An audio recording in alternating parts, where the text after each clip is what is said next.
Good morning, everyone. So today I thought I would share with you guys how I make my little crayons.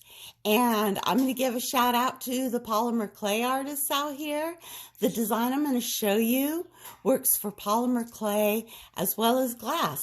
So if you want to take a shot at making these crayons with polymer clay, make sure you share your results with us. All right, let's get started. So our colors for today are very easy. I am going to start with a rod of light periwinkle.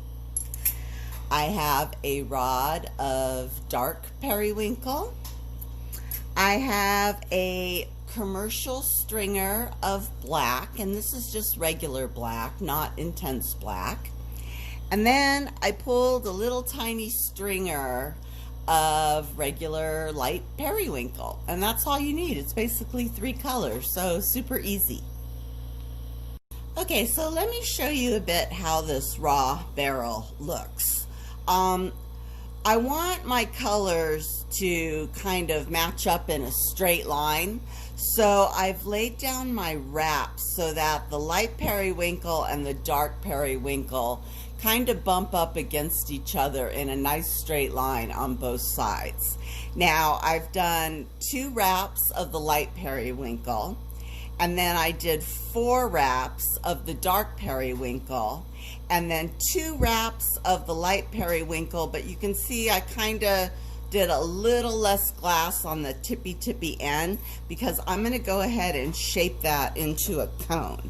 So let me show you how to roll this barrel out. We're not going to roll the entire bead out into a barrel. We're only going to go probably to the first wrap of the light periwinkle there on the right. So let me heat up my bead here. And I'm just going to marver it in a barrel shape.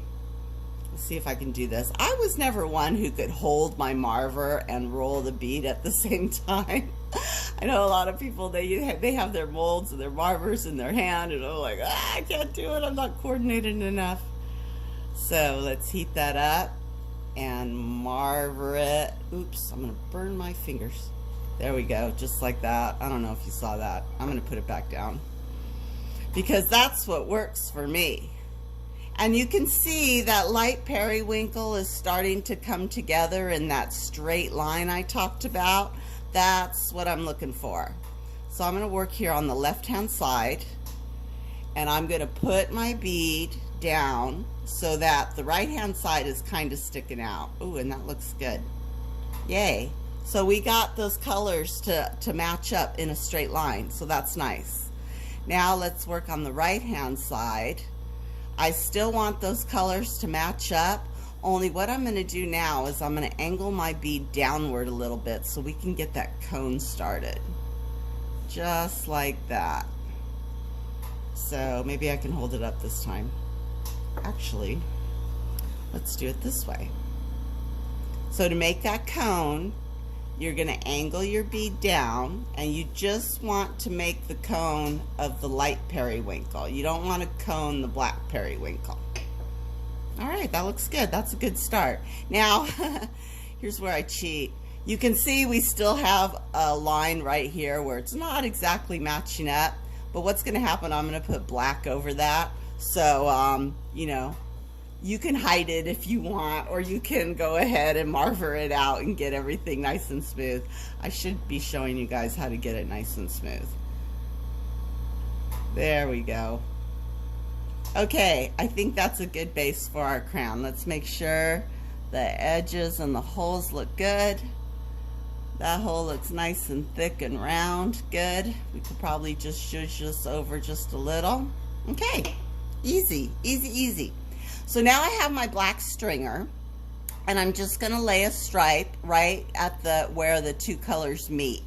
And again, I'm going to heat up my stringer, and I'm going to hold it to the side of the flame, put it down, and then I'm just going to rotate the bead and leave the stringer in one spot. I am not moving that stringer at all.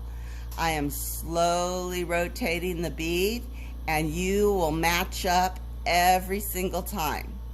So let's do that again at the top. I'm going to slowly rotate the bead, and it's just at the intersection of those two colors. And there we go, we meet up again. Yay! All right, so now for putting this down, for laying it down, I kind of want to smash the black a little more than usual, because I'm going to put a stringer in the center of it, and so I need some space because my stringer, I'm not really good at those super fine stringers that you see online all the time. It's like I'll get there, but man, those little teeny tiny hair suckers are hard to deal with. So I'm just going to press this black out pretty flat. And again, if you see areas where there's a bulge, just use your tweezers, kind of straighten out the line a bit. Okay, let's do that top one.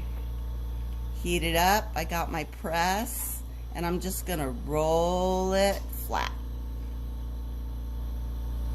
This is a really easy design. I've been wanting to do a crayon for a few weeks now, and I kept finding other things to do, and I was like, oh, I'm gonna finally do my crayon this morning. Been wanting to show this to you guys for a while. Okay, that looks good. Let me see, could probably straighten that up there. There we go. All right. Now we're going to put down our little tiny periwinkle stringer right in the center. And I am a turn down the flame kind of person. I'm going to melt off the little ball that's on the end. Oh, it didn't melt off. That's funny. Okay, blob, water. Hear it shatter. All right, here we go. So let's get a little gather, just like a big stringer, put it down, and just like the big stringer, I am going to slowly rotate my bead and leave that stringer in one spot. There you go. All right, let's do it again. Put down the little gather, slowly rotate the bead, leave the stringer in one spot, and it matches up perfectly. All right, now I'm going to turn my torch up just a tiny bit because I want to keep that bead warm. And let's go ahead and smash that periwinkle down a bit.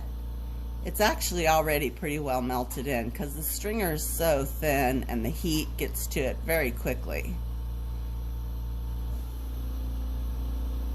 I mean, you could almost not even use a press to smash it down, but it's a good habit to develop. Let's kind of straighten that one out. There's a little bit of bulging going on right where the two ends meet. Cool. All right, so there's your stripe. Now the last thing we do with crayons is they have that little kind of dot in the middle. So I'm going to lay down one little oval dot there. I think I'm going to do them on all four sides, so 90 degrees away from each other. It doesn't have to be perfect. It's a little line, a little oval, kind of a combination between a dot and a line. I think a dot plus a line gives you an oval. And where is my dental tool? Heat up that little dot, press it down a bit, flash out the tool marks. Go to the next one. Oh, this is coming out good. I love periwinkle. It's my favorite color, I think. Okay. And that's it, you guys. It's a super easy design. There's your crayon. Have a great Sunday, and I will be back again soon. Bye.